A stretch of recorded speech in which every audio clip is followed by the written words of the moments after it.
$4 billion over budget, 3 years behind schedule, the tunnel, designed to ease pressure on the Westgate Bridge, is finally due to open by the end of the year. Getting trucks off local roads. But emergency services have serious concerns about responding to an incident in the new tunnel, with no live field exercises held. We're going into areas where we don't have the necessary equipment, the necessary training and the procedures to back that up in what's a really unique environment.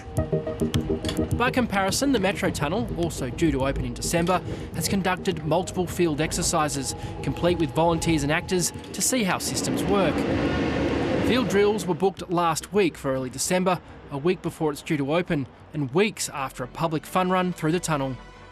The project features twin tunnels under Melbourne's inner west. The outbound lane is 1.2 kilometres longer and is the area of chief concern for firefighters. In the section with parallel tunnels, people can evacuate out to the other tunnel through side passages, but in this section, evacuees must go down under the road into a lower maintenance deck.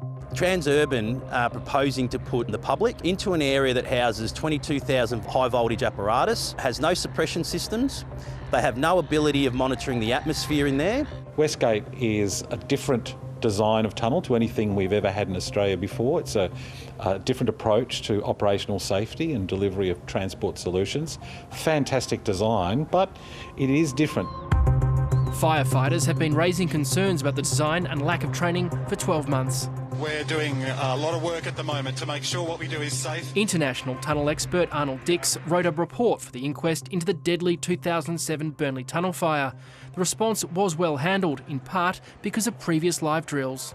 It's only when we do the full exercises that we really understand the nuances of how this thing's going to work. It is quite an horrific scene down there. 3 people died in the Burnley disaster. Visibility for firefighters was low.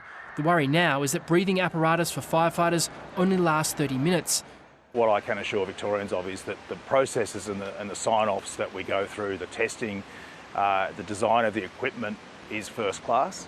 FRV and Transurban have been working closely together on emergency management protocols, and FRV says all firefighters have the equipment that they need. Transurban says its design for the tunnel meets world's best practices and that safety is a priority and that it will be rigorously tested before it opens. Richard Willingham, ABC News, Melbourne.